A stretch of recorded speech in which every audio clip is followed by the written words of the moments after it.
In the end, he obviously didn't kill himself, just like Jeffrey Epstein. Shut up! I know he's your friend, but I don't care. While everyone tiptoes around Hollywood stars, Ricky Gervais never holds back. From ruthlessly exposing actors' biggest scandals to delivering punchlines so savage the entire room is left in shock, these are the moments that prove nobody destroys celebrities like Ricky Gervais. Our next presenter starred in Netflix's Bird Box, where people survive by acting like they don't see a thing.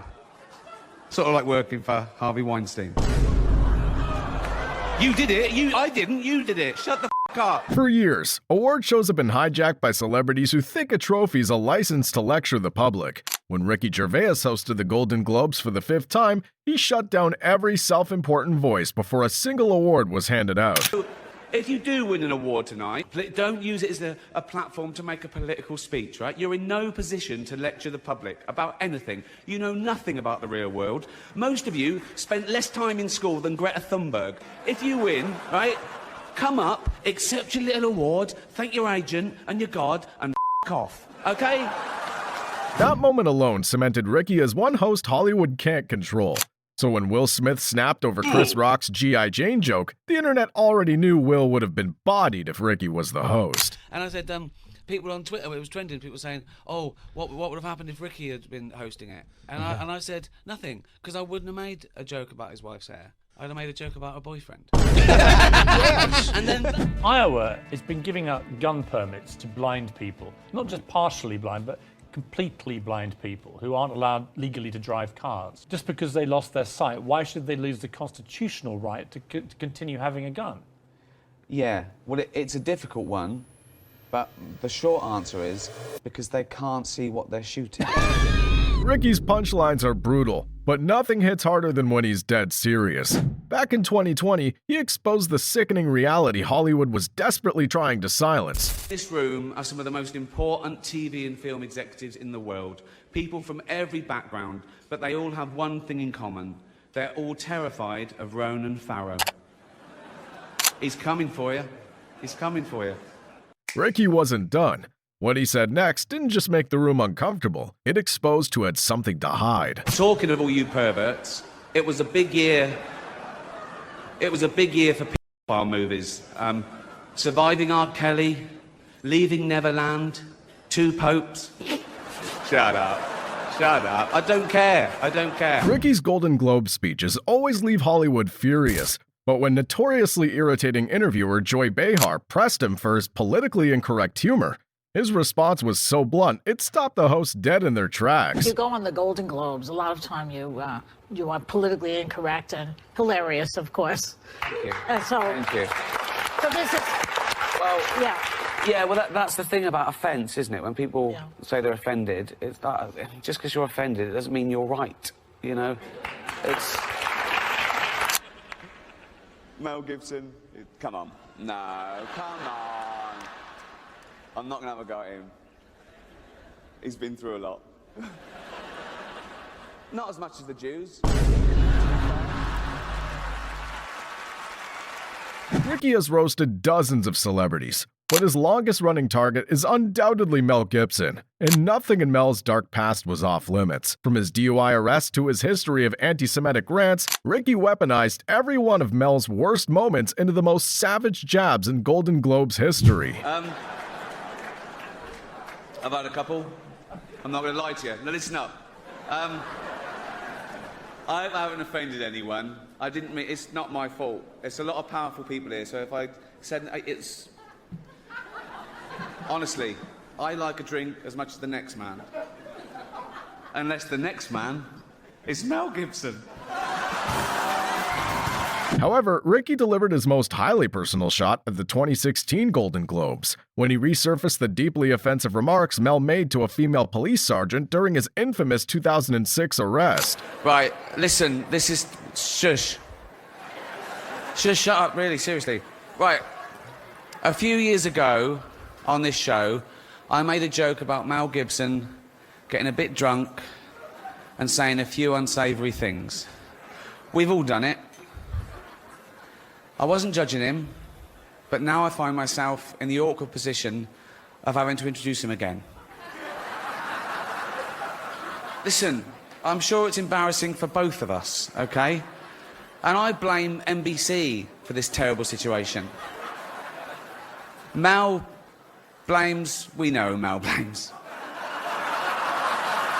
I want to say something nice about Mel before he comes out.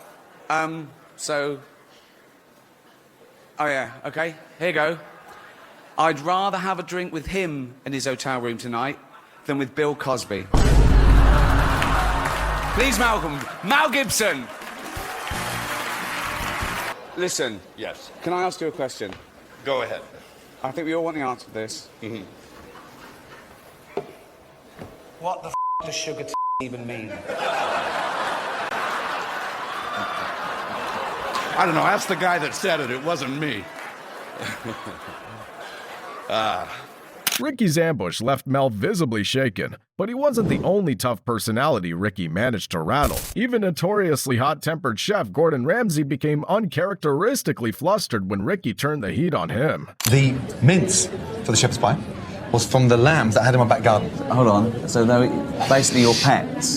They weren't pets. You can't fall into that habit of allowing them to become pets, although they are very friendly to begin with, but then you've got to sort of distance yourself from them. Where's it going to end? You and Jeremy Clarkson in a helicopter shooting your cousins. What? I kept distance from them. I didn't really know them growing up. And they're so tasty. No, it's a You're so champagne. tough. I'm glad you got your shirt on. You always have to show a bit of that, don't you? No. It's for the menopausal women. They go, oh, look, he's taking his shirt. You walked to the restaurant the other week carrying a stag. Who do you think you are? Thor. Hold on. No, but you enjoyed it, didn't you? I just you are... Oh, it's horrible. It feels worse than it looks. Imagine that. Just think of that. So look at that, right? And then imagine it feels and smells worse than it looks. And I'm married. And imagine what it tastes like. On talk shows, every guest story gets treated as the most fascinating thing ever said. So when Ben Stiller proudly shared something personal on The Graham Norton Show, expecting the usual admiration, Ricky used it as ammunition to clown him in front of millions. I collect stuff from movies, some of the stuff, movies I've done, but really mainly Star Trek memorabilia, because I love Star Trek. Such a nerd. Have you never been in a Star Trek? No, I've never been in a Star Trek, but I love the original series. Okay. Like I have the Gorn head from the original series where... I know. I'm just nodding. Oh, the Gorn head. The Gorn head. Okay. I have... What the f*** is a Gorn head? That's like something you hear in prison. The American version of The Office became a global phenomenon, but what most people don't realize is that it was Ricky who created the original. So when a talk show host dismissed Ricky's involvement entirely, he immediately fired back with a sarcasm-fueled response. Of course, you play, in the UK version of The Office, play the boss. What is the weirdest excuse that you've ever heard? You say the UK version. Yes. I call it the original. Yes, I... Back on the Golden Globe stage, nobody was safe. When he put Caitlyn Jenner in the spotlight with what sounded like heartfelt praise, but the way he finished that sentence would have ended anyone else's career. But as I say, I'm going to be nice tonight. I've changed. Not as much as Bruce Jenner, obviously. Now Caitlyn Jenner, of course. What a year she's had. She became a role model for trans people everywhere, showing great bravery in breaking down barriers and destroying stereotypes. She didn't do a lot for women drivers, but... Caitlyn wasn't the only member of that family Ricky went after. Kim Kardashian built an empire on manufactured fame, and the Golden Globes itself has been plagued by accusations of rigged nominations. Ricky found a way to put both in their place with a single punchline. The Golden Globes are to the Oscars what Kim Kardashian is to Kate Middleton, basically. Bit louder, bit trashier, bit drunker, and more easily bought. Allegedly. Most hosts would be terrified after trashing the show they were hired to present and the celebrities they're expected to celebrate. What Ricky said next proved he had zero fear of consequences. Now, the Hollywood Foreign Press have warned me that if I insult any of you, or any of them, or offend any viewers, or cause any controversy whatsoever, they'll definitely invite me back next year as well. The Golden Globes handed Ricky a list of rules before the show in a desperate attempt to keep him in check. He didn't just ignore it, he read every rule to the audience before violating them. They actually gave me a list of rules. I'm going to ignore them, but I thought it would be good to read them out. No profanity.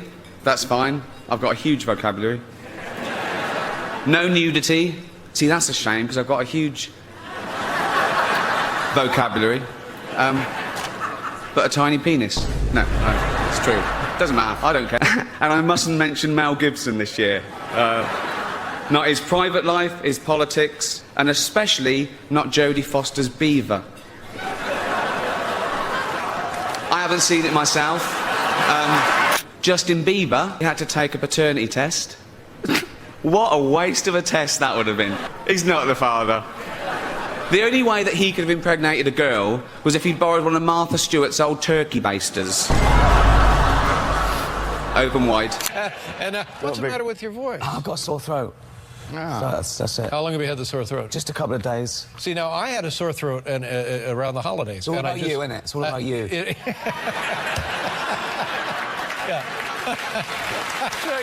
David Letterman has spent decades making guests uncomfortable on his show.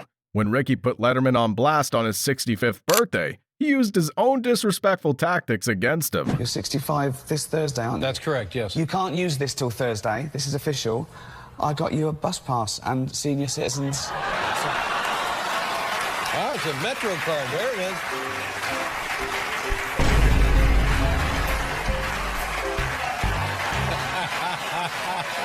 On a serious note, just looking at all the faces here reminds me of some of the great work that's been done this year by cosmetic surgeons.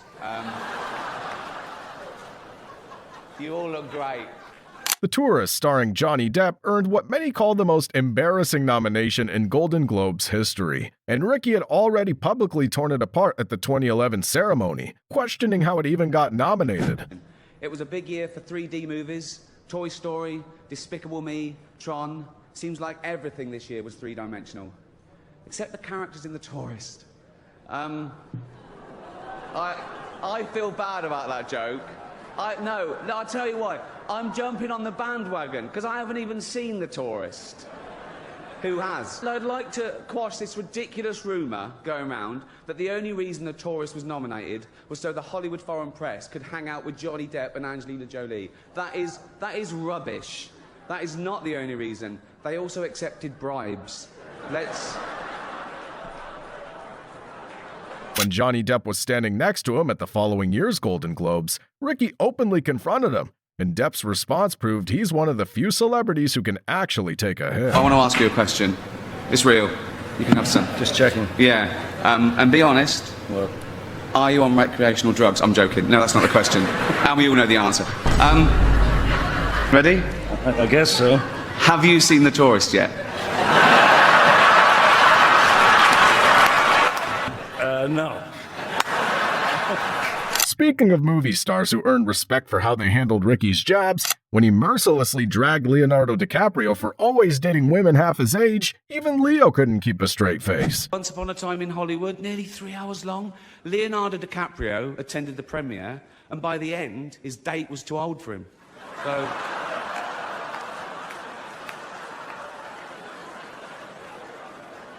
Even Prince Andrew's like, come on, Leo, mate, you know. Ricky's never held back on stage.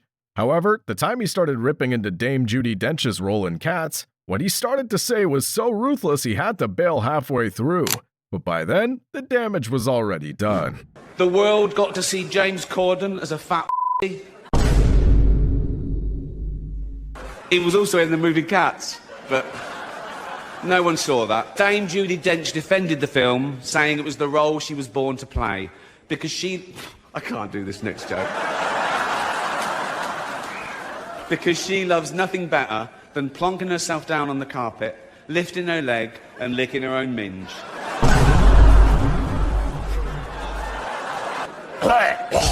Furball. It's the last time, who cares?